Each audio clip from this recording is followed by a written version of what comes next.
Let's move on to discuss certification by providing an overview of the certification process and guidance towards error resolution troubleshooting process. So, Inavir 2 has a streamlined certification process involving 4 steps. First, you have your LA submission process where you will be submitting the different file types involved in Inavir 2.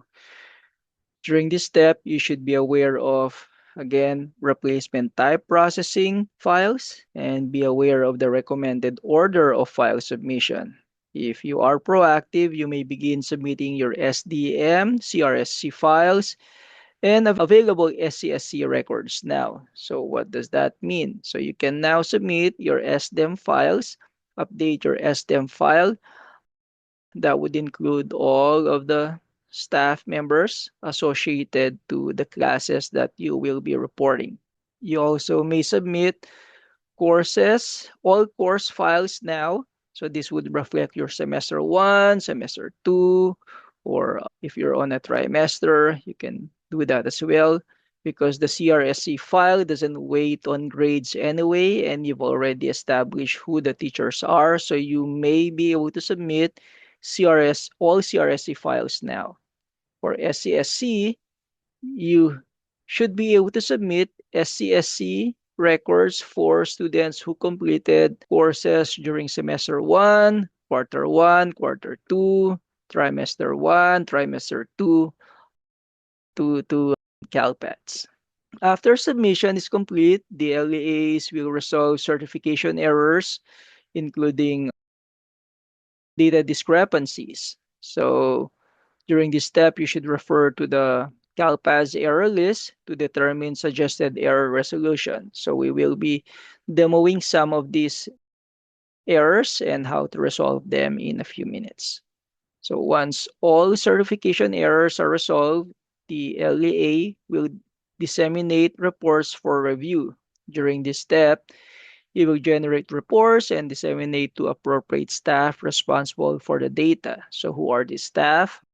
You have your um, CTE staff, you have your counselors, you have your actual teachers, you have your um, admin staff to double check all of the reports. So you should also take advantage of the CalPAS report mapping guide to check for data inclusion and where the counts were derived from. After the reports have been reviewed, the LEA can now approve and certify. Okay, so during this step, you will once the reports come back and all staff have signed off on the accuracy of each report, you then go ahead and review all the aggregate reports in CalPAS to activate the checkbox indicating that you agree to the accuracy of the reports. Once you check the box, it activates the LEA approval button, and that concludes your certification process. For a detailed guidance on the certification process, will not be showing that today. However, I would like to share with you the training video that discuss in detail the certification process, the different nuances with the certification process. So if you go to the CalPAS, CSIS CalPAS training channel and go under Intro and Basics, just click on the next button. You should be able to see the CalPAS snapshot and revision playlist. If you click on this, it should give you 2 versions of it. The longer version provides you the entire video with regards to the snapshot revision and CalPAD certification functionalities. The shorter one, which is 5 minutes, is just a shorter video discussing the cause and effect when switching between snapshot revisions. Okay, so that's that. Let's now move on to the errors. So here are the list of errors that may trigger for your data during the certification window. And this is for end of year. So you only have two cert errors that may trigger. You have your cert 1 for any schools that may be expected to report end of year. And that school have not submitted any data for end of year. And then you have cert 102, which is a warning. And then some of these SCNR errors, and then highlighted in bold or marked in bold are some of the common errors that you will encounter. So if you are a school that operates a CTE pathway, chances are you may encounter SCTE 0698E2, which is missing or invalid SCSC record for CTE completer. Okay.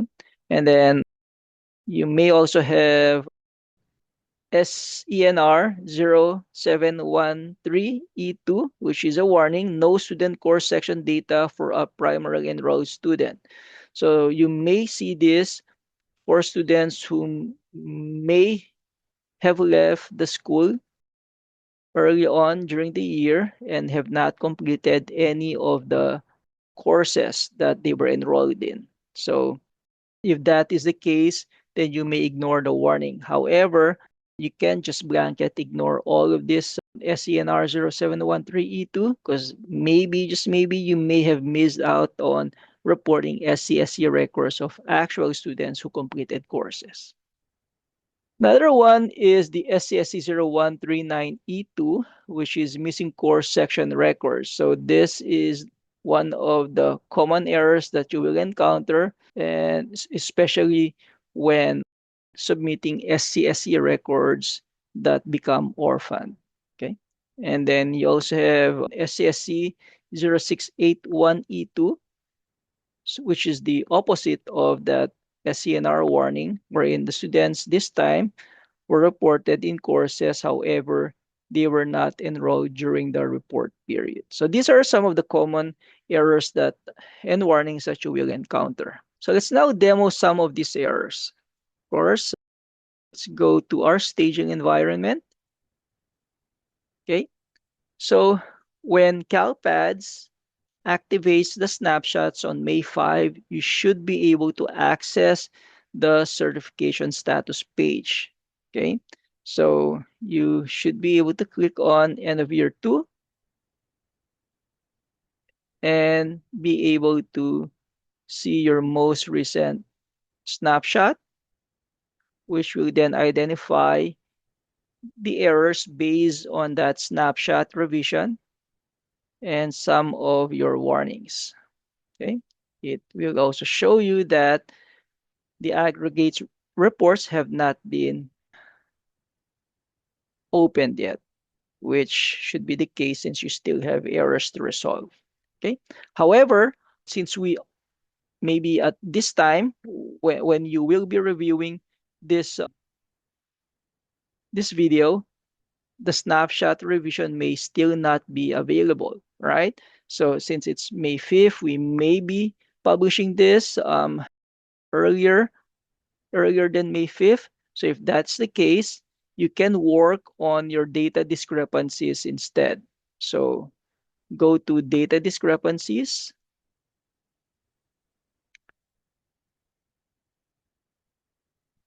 Under error severity, pick all, and then pick end of year 2. And then apply filters, and you should be able to see the different errors that are available now for correction. So let's discuss how to resolve some of these common errors. Okay, as you can see, you have here the error code and the number of errors that it triggered, right? Based on the file that you've already uploaded and posted in CalPads. So with that in mind, when troubleshooting, it is handy that you have the CalPads error list at your disposal. You can do that by either downloading the file and work on a spreadsheet version of it,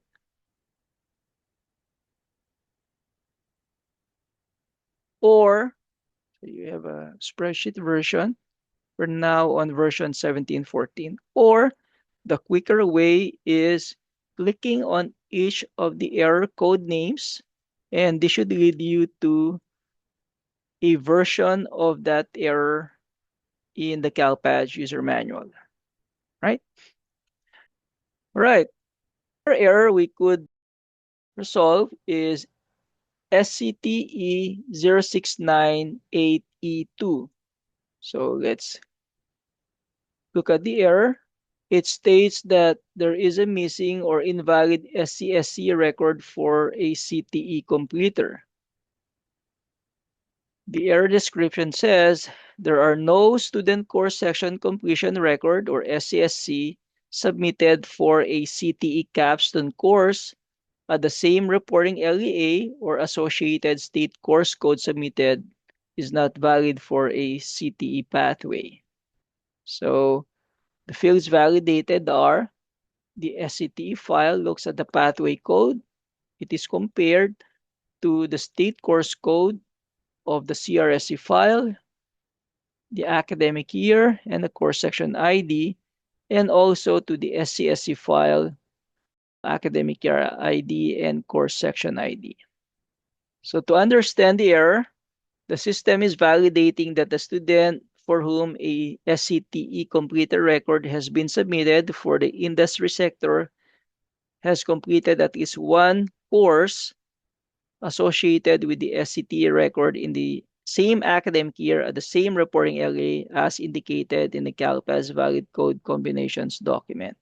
Blah, blah, blah. So to summarize this, it's stating that we are reporting a SCTE completer for a student who does not have a capstone course reported in this current year that they've completed. So let's look at this student. We click on that one error.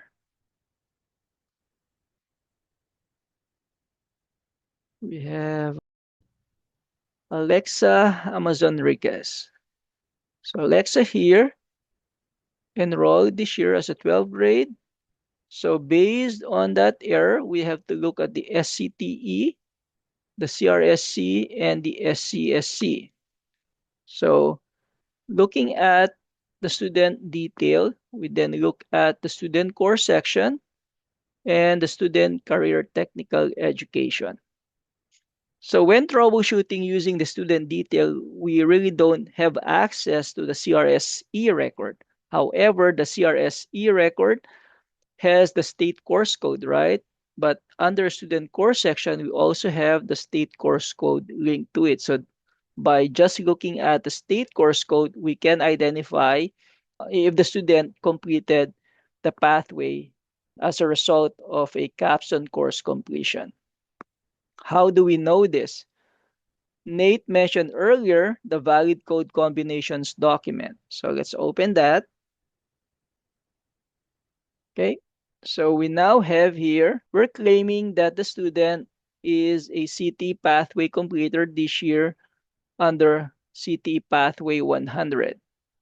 So I filter, I have the course group master combo. Okay. So let's just remove all of the filters.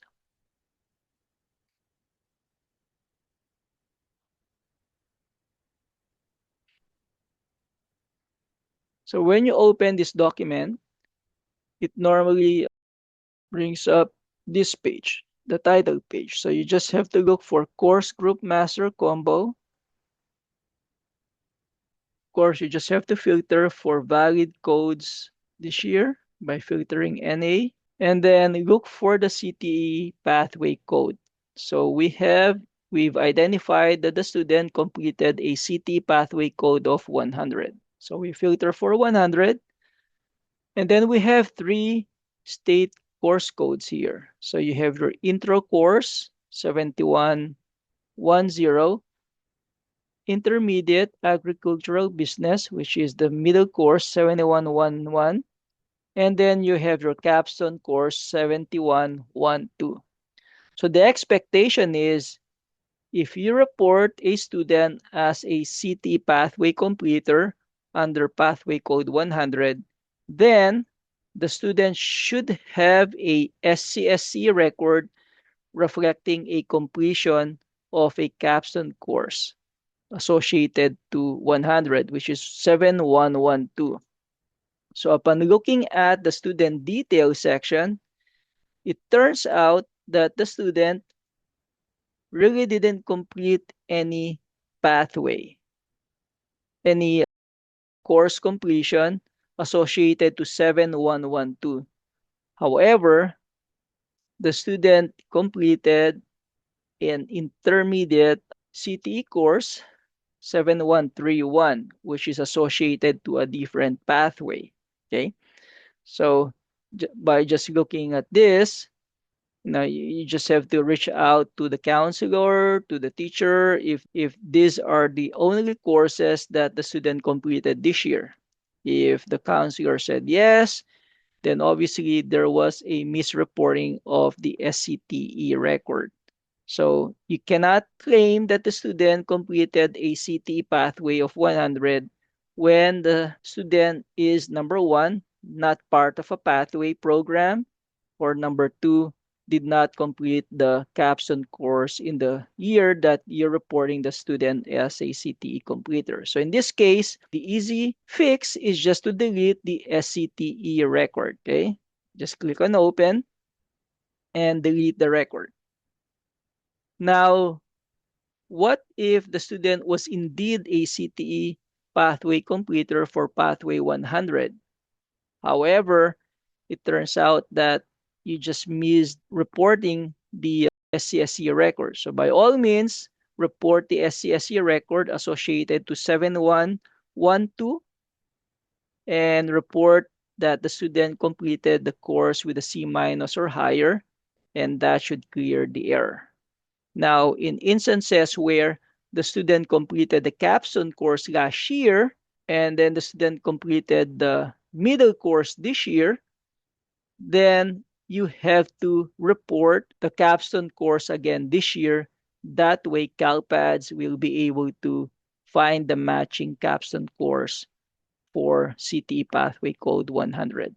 So it all boils down to making sure that when you report a pathway code in this current year, there should be a matching capstone course completion in the same academic year, right? So that's how to analyze and resolve that error. Last but not the least is a student course section record must have a corresponding course section record.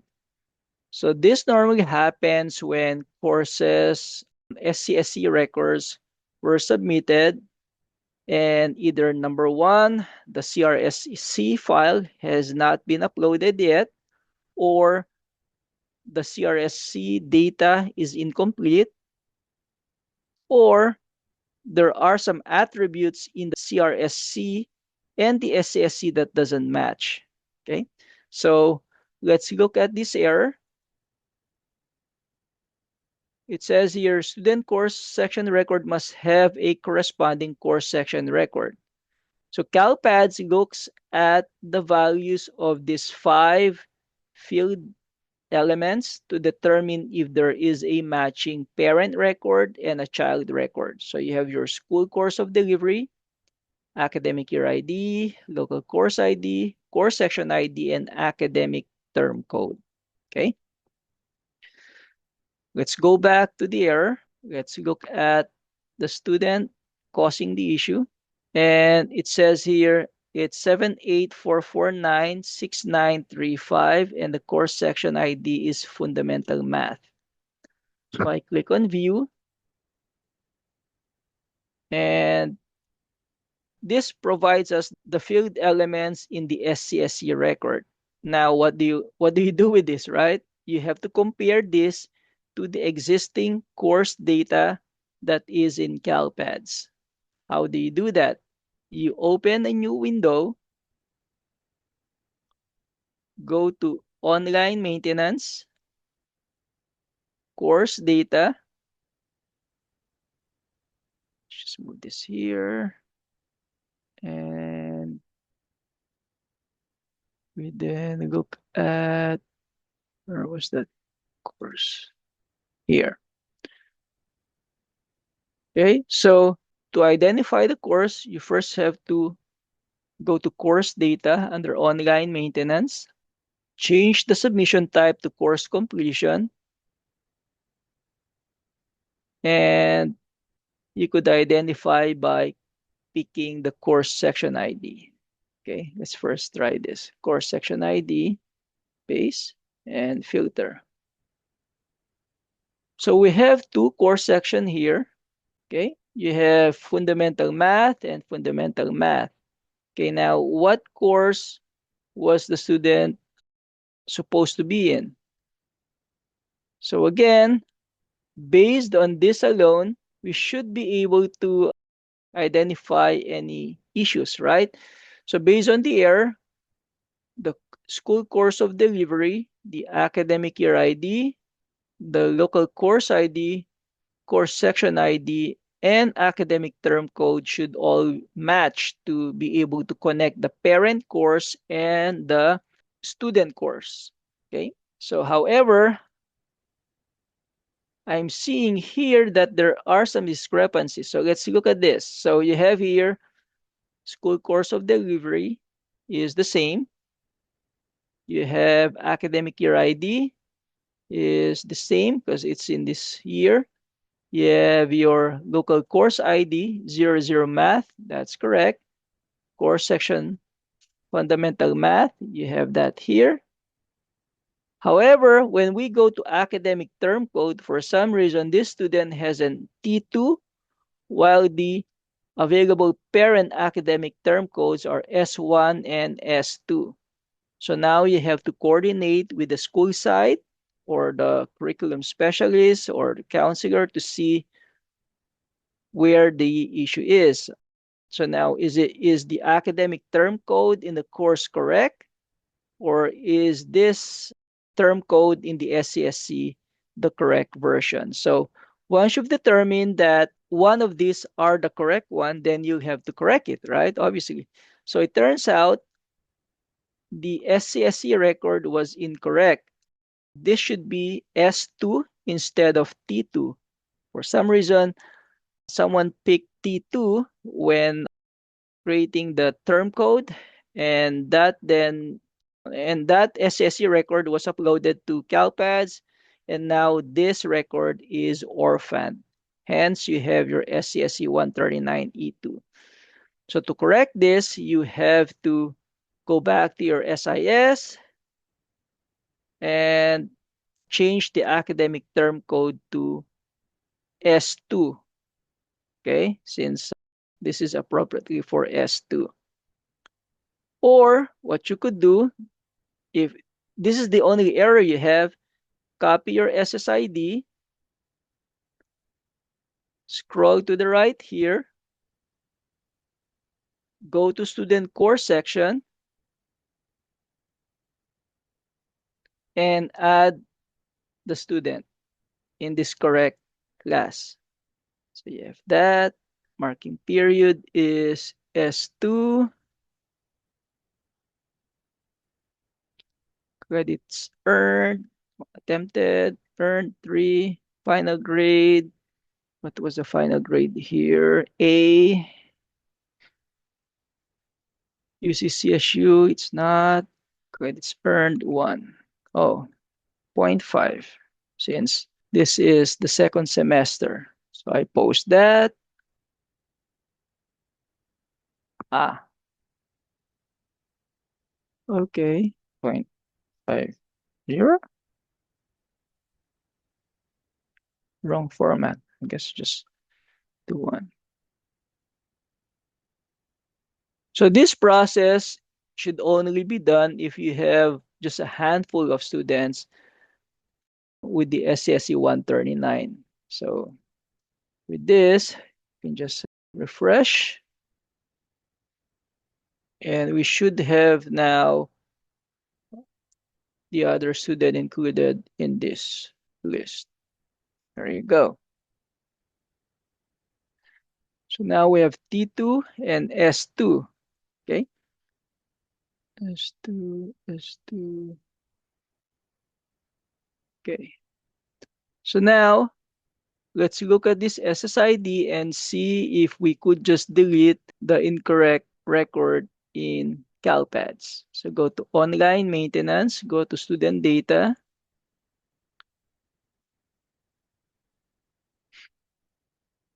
and go to student course section. So you now have the T2 and the correct S2 here.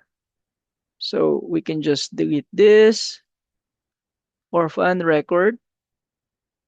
As you can see, it says your warning, no CRSC record can be found matching this record. So this normally happens or shows up if you have a potential SCSC 139 E2 error. So we can just delete this.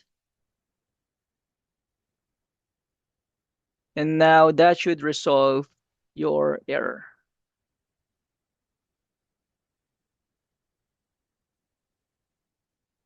And if we refresh and we look at this error, we should now see record no longer exists. So that's an indicator that we've resolved the error. All right, so these are the common errors that you will encounter while working with CalPads for end of year 2. Again, as I've mentioned earlier, you also have warnings. So here you have submitted seed missing staff assignment record. So you should ignore this, and by all means do not submit a staff assignment for end of year 2 because this will end up overwriting your staff assignments in fall 2. So do not, if you see this, just run away. Ignore this error since the SAS is not required for end of year 2. So for no enrollment for course section, this is just indicating that you have courses that has no roster of students who completed the course. So this is also an indicator that you may still have missing SCSC records that you have to account for. And then the third one, no student course section data for a primary enrolled student. This normally again happens if you have students who may not have completed the entire enrollment period to complete a course. So you have here tire iron. So for this, it appears that the student is still actively enrolled but no student course section records. So if you've determined that the student is actively enrolled, then there should be some course completion records reported for the student. Now for another one, soy sauce. Again, you have soy sauce enrolled and was exited a few days after census day.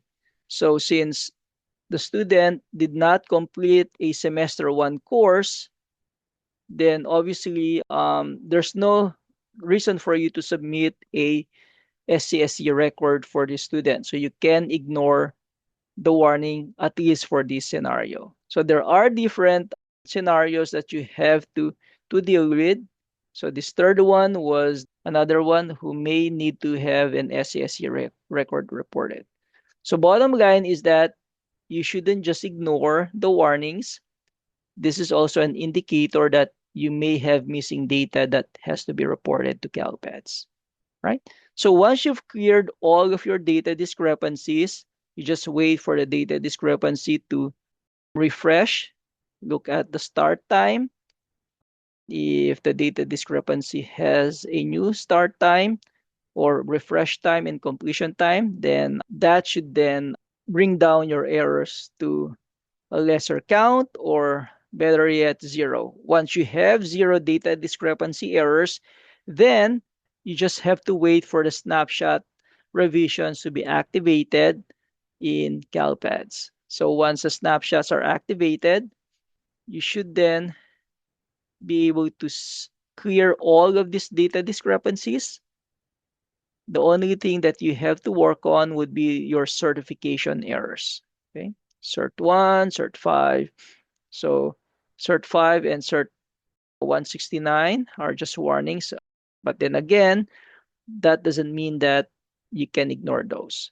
Okay. So once you've resolved these errors, you have to You can then just wait for a new snapshot. And once your fatal errors are down to zero, that's when you can review your end of year two reports.